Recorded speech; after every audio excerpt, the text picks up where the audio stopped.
Hey everyone, how you doing? Hope you're having a great day wherever you are around the world. My name is Ben, I'm the founder of Boring Crypto, and it gives me great pleasure to bring this latest video to you. This is the second in the series on low cap gems, specifically focused around real world assets. I think real world assets are going to form one of a three-part narrative in the next bull cycle that is going to be extremely strong. That's obviously real world assets. Second one of those is AI projects.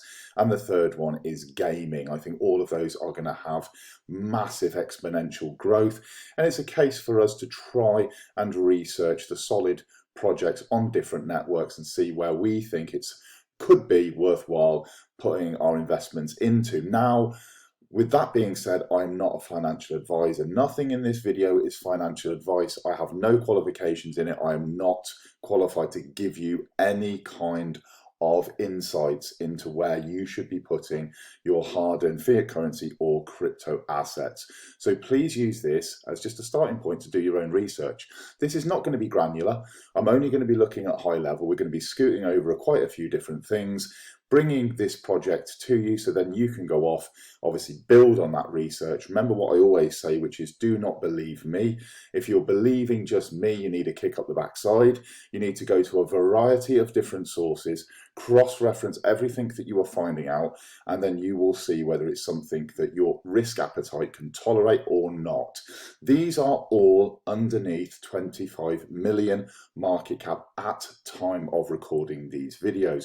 The reason that I've chose that, of course, where we position low cap gems is very subjective, but the reason that I put that kind of yardstick there in place is because I think then it gives us a massive amount of potential growth. 10x really into the hundreds of millions for some of these projects I think is realistic. I don't think that that's being, or overly generous to where these project market caps can aspire to achieve. Right, with all of that out of the way, today's video is centered on MNI. Now, this stands for mining and infrastructure. So mining and infrastructure will fall into one of my three generalized categories. Now, this is not a formal view. This is just my view. And my view is you've got financial real world assets, stocks, shares, financial tools. You've got real financial assets, infrastructure, commodities, real estate, land, that sort of thing. And then you've got these alternate real world assets, such as classic cars. You've got liquor, fine wines, and so on. Assets in the alternate that can appreciate over a period of time, but they're not traditionally seen. These projects that we are going to be looking at will fall into one of those three. And you can see here, mining and infrastructure will fall into the middle category, which is real assets. Okay, so this is real assets. Let's just read through their mission statement. Personally, I find it a little wordy. So as always, because all of my content is designed at those beginners or people newer into the crypto space, I'll break that down into language that you can understand. So let's read through it.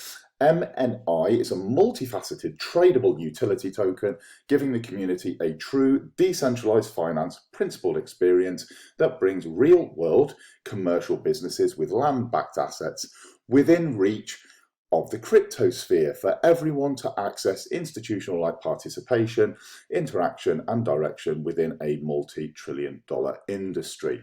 With that being said, let me just touch on the multi-trillion-dollar industry so that you get an idea of that.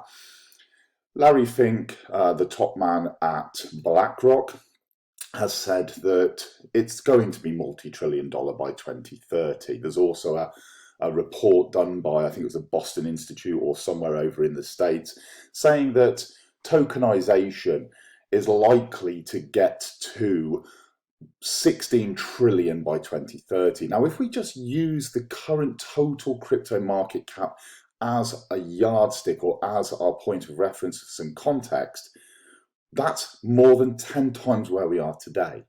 So 10 times bigger, that's how much the market for tokenization would be according to these studies.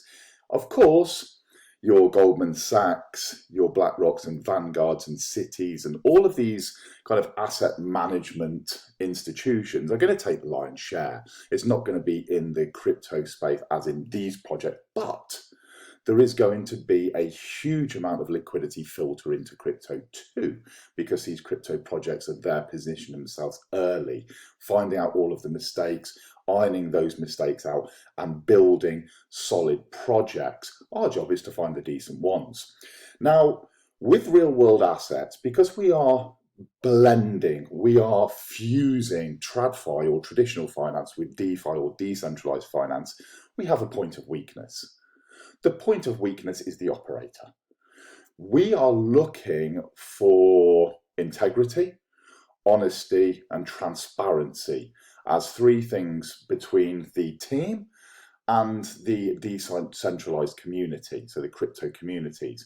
Of course, we are hoping that these projects will deliver on what they say. If we've got unscrupulous characters in the operation, these projects aren't going to get off the ground. We are going to get unscrupulous characters because guess what? It's going to be one of the strongest narratives in the next bull run. So you're going to have all sorts of different characters, yeah, with nefarious objectives, okay, and they are going to come in and they are going to be scammers essentially within this space, within this category of crypto. So we need to be vigilant, really vigilant, because instead of it just being a crypto project, we are now blending the two, and some people out there in the big wide world are unscrupulous in how they position themselves. They do not care. They have no integrity. They are just about scamming people's cash. So we need to dig under the hood, hence this needing to be built on and not being the sole point of your research. Okay, this is the website. I've read through that. In real world terms, what that means is you are going to have access to a fractionalized ownership of real world assets, specifically mining and infrastructure assets. So you can have a small ownership, and it's going to be for everyday people such as us. Everyday people. We're not going to have to be accredited investors. Everyday people.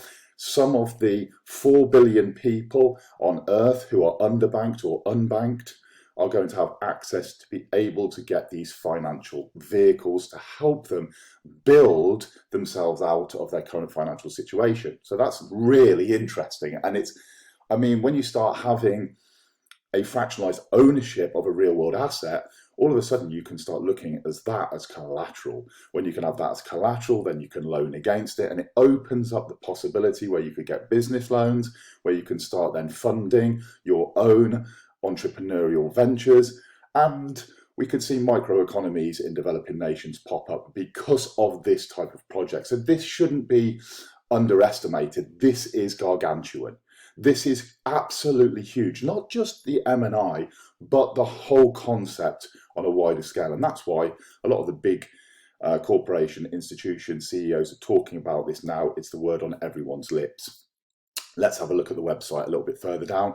We have an AMA. This AMA is full of information, really worth listening to. I've had a listen to it, so if you've got some spare time, just crack on and have a listen to that. The overview, I've already spoke about this, I'm not going to repeat myself, but essentially what we've got here is the different areas that they're going to be focusing on here at MNI. And the main areas are infrastructure, mining, and real estate.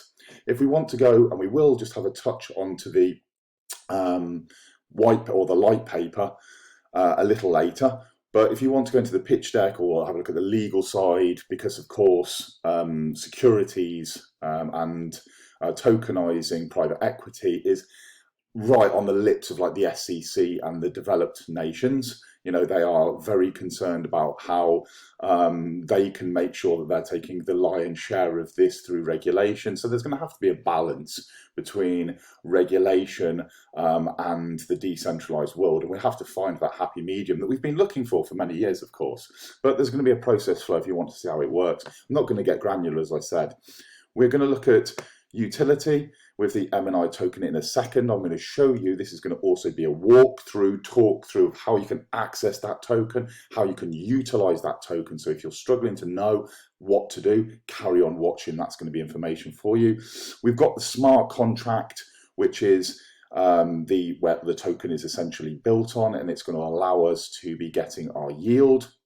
We've got the governance, which is a really interesting weighted concept here on MNI, because rather than having huge amount of token holders that can influence outcomes, we've actually got here a weighted system where you can only get a maximum of a certain amount of voting power, no matter how many tokens you're actually holding, which is great.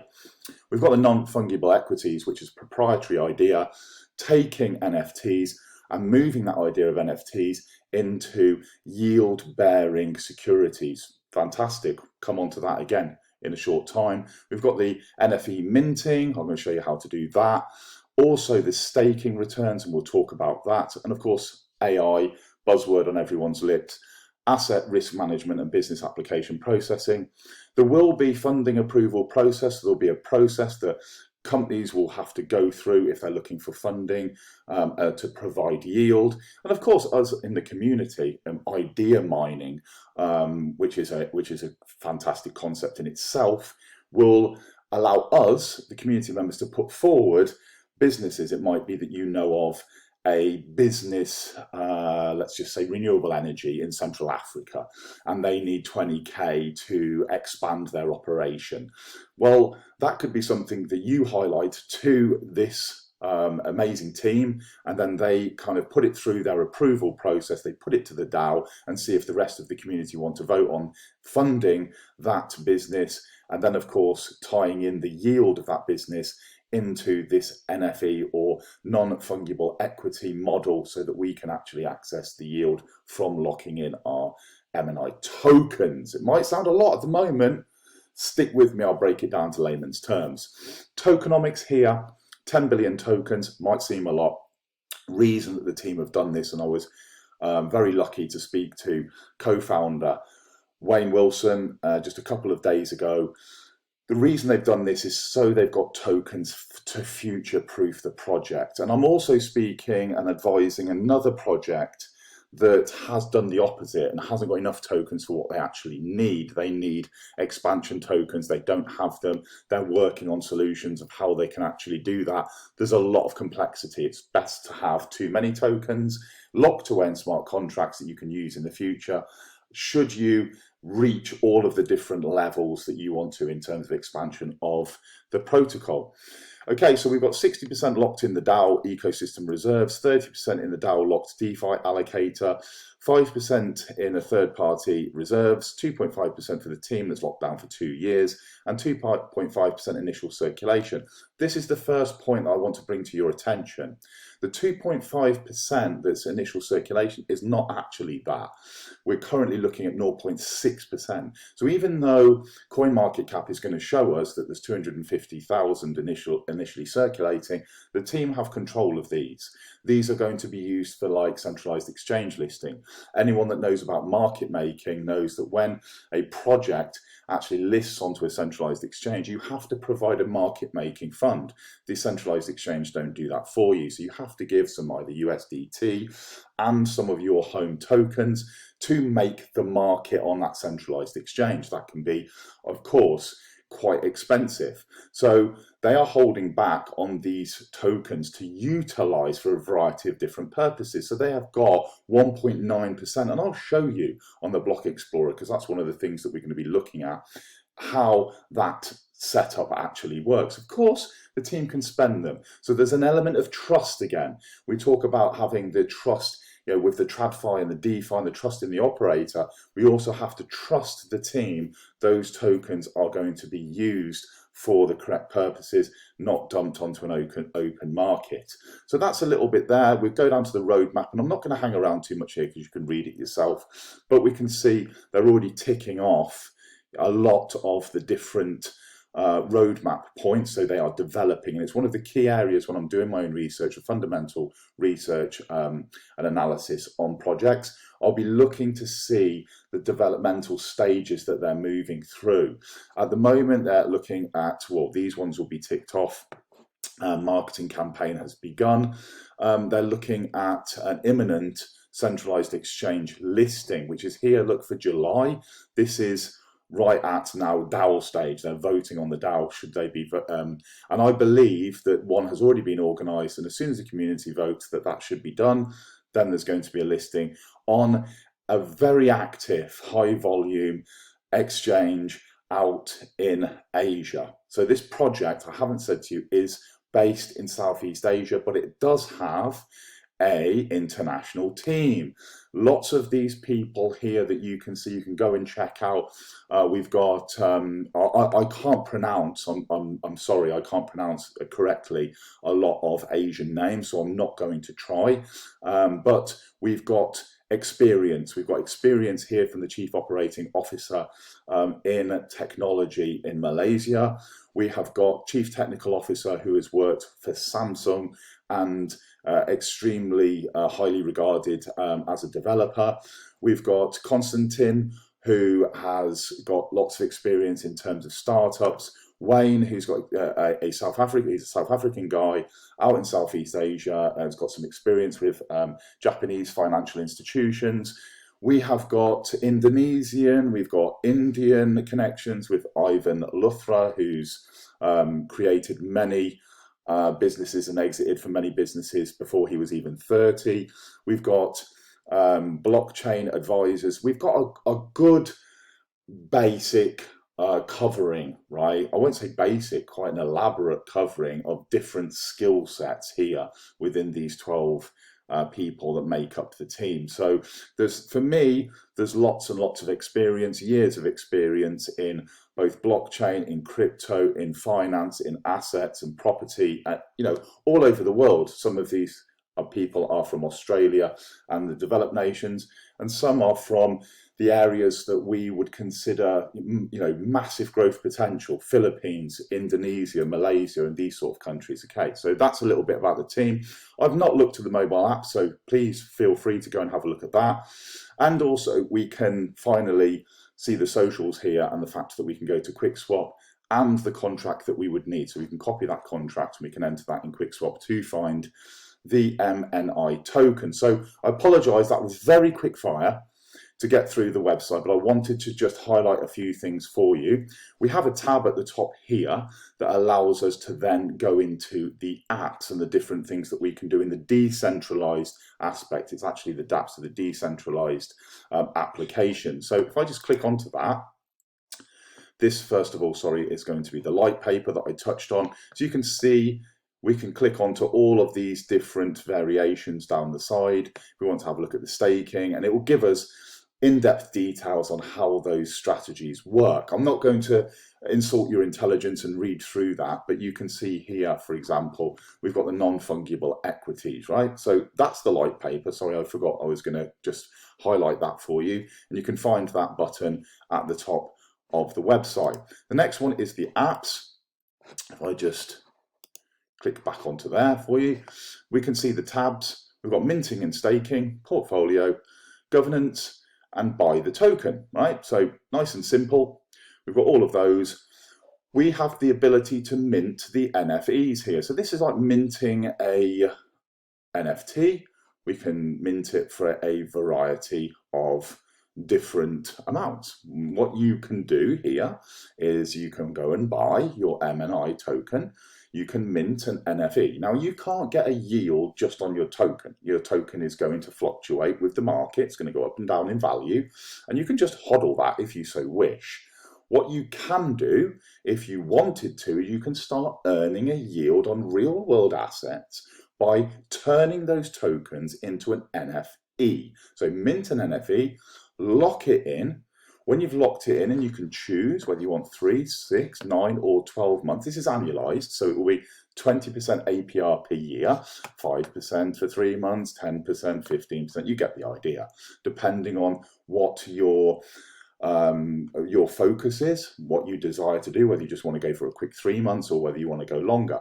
Now, speaking to Wayne, the ambition of mining and infrastructure is to bring in a host of different companies, diversified across, like we saw at the start there, property, real estate, mining, infrastructure, all these different things, and they're going to be giving us a different yield. So this at the minute is Indonesian coal linked, so it's providing 20+%.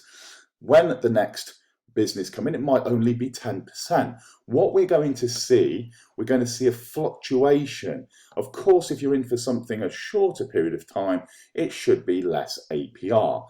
It should be more attractive to lock your MNI tokens into an NFE and put them for the longest period of time. But of course, because this is just one, proof of concept, with the Indonesian coal mining, everything at the moment is just 20%. So I hope you understand, as more businesses are tokenized, and there's a deal right on the table now, so that's going to be something I think that's certainly going to be happening in the next quarter, where another business will be brought in. These are then going to start to fluctuate, and you will be able to choose small amount APR shorter term, large amount APR longer term. That's the sort of idea. So what we're going to do now is I am just going to click on to buy. Very simple. I'm not going to make it too complex because it's really easy. We get taken to DEX Tools. What you need to be aware of when you first arrive here at DEX Tools is, click off the disclaimer, we can see here that this swap is powered by Kyber swap. Now, the liquidity is USDT and MNI token. That's the liquidity pair you can see right here. It's not provided on Kyber swap. It is provided on QuickSwap. If you try and swap here, there is no liquidity. You will not be able to buy. So please be warned, the default here is Kyber swap. Let's move. Let's click onto QuickSwap. Wait for the swap to be pulled up. We have to click onto the disclaimers. We confirm that. So this is the contract. Now, remember what I said, if you wanted to go to the website and scroll to the bottom, which I strongly suggest that you do, you can check the first four. So 0x1c 5692, 0x1c 5692. Just in case, there's always phishing and dirty scammers around, you just make sure that you're always covering your bases. Okay, you're going to connect your wallet. What you must ensure is that you've got some MNI token, at this point that you've got a MetaMask wallet, or a Wallet Connect, and that you have some USDT in it. If you don't have that on the Polygon network, then you need to do that. You can use one of the many bridges out there. I particularly like dApp.change.finance. I think it's super easy to move assets from one chain to another, but you need USDT. You need that on the Polygon network before you go any further. We're going to connect our wallet. I'm connecting into MetaMask. This is my tutorial wallet, so I'm happy that this is now connected. So I'm going to click off to that. Okay, I'm going to select a token. We're just going to show you how to buy. And what you can do here when it says like select a token, so I want to change USDT for MNI. USDT, making sure that you've got some positive balance into MNI. That's the swap that I want to make. I want to buy $100 worth, $100 of that balance, and it tells me how many tokens I'm going to get. So 1,369. That's great. I'm happy with that. Check all of the other details. There's two actions that you need to do. The first one is, if you're doing this the first time, you need to approve. So you'll approve that in your MetaMask wallet. You can enter a spending cap here in terms of your USDT. So I've put in 400 as a spending cap. So I'm going to approve that. And then what we'll have to do is we'll just swap it here. Again, this is designed for those people who are new into crypto, so you can understand each one of the different steps. So we're going to swap, confirm our swap, swap in 100 USDT. If you want to go in and check the prices and all of that sort of stuff, by all means do it. Do you know what I mean? Have a look. You've got obviously on the chart there, this is just over 7 cents if you want to kind of just have a look at the chart view. So we're going to go through, we're going to just double check everything's fine there, how much gas it is. We're going to confirm. That's the transaction submitted. Sometimes there's a lag on Polygon. We can see it's popped through there already and transaction completed. So now I've got some extra MNI tokens. We're going to take that 1,300 that I have just bought, that $100, we're going to turn it into an NFE. That's going to be the next thing that we want to do. So here we are back on the MNI app page, minting and staking tab, and we've got 1,300, which is the lion's share of just what we've bought. We are now going to want to mint one of these NFEs so we can start earning yield on the tokens that we have just bought. This is the fascinating thing. We haven't just got to allow this or just hodl or just allow this price to go up and down. We can mint, we can reverse that minting at any time to get our MNI tokens back out, but we are going to lose our APR. Let's mint one now. We will have to approve this transaction in our MetaMask wallet. So we need to put in 1,400 here as a custom spending cap for MNI because it's a little bit more than the 1,300 we're trying to do. Can't estimate gas at the moment, so we're just going to approve it anyway. It's not that expensive on Polygon. It's number 1 L2 for Ethereum, if you weren't already aware. We're going to wait for this to process. And again, as I said, because Polygon can lag at times, we might have a little delay. You might want to change what's called the custom RPC that you're using if it's particularly laggy, to see if you can get one that's actually working. But if you Google that, you'll find out what I mean by changing custom RPCs for different networks. I'm not going to cover it in this one. So we're waiting, and what I'll do is I'll just pause the video while we're waiting for this to go through. And here we go. You can see now that I have NFE number 32. I've got 1,300 MNI tokens locked into that, which cost me around about $100 today, wasn't it? And you can redeem that. So if I wanted to, I could redeem that from the minted NFE and I'll get my tokens back. Right, so I said to you that you can reverse this if you so wish. That's not locked in for any period of time. What I can do here is I can click onto the staking option. So if it says stake now, it says no NFE selected, we have to go onto this one. Oh, there we go.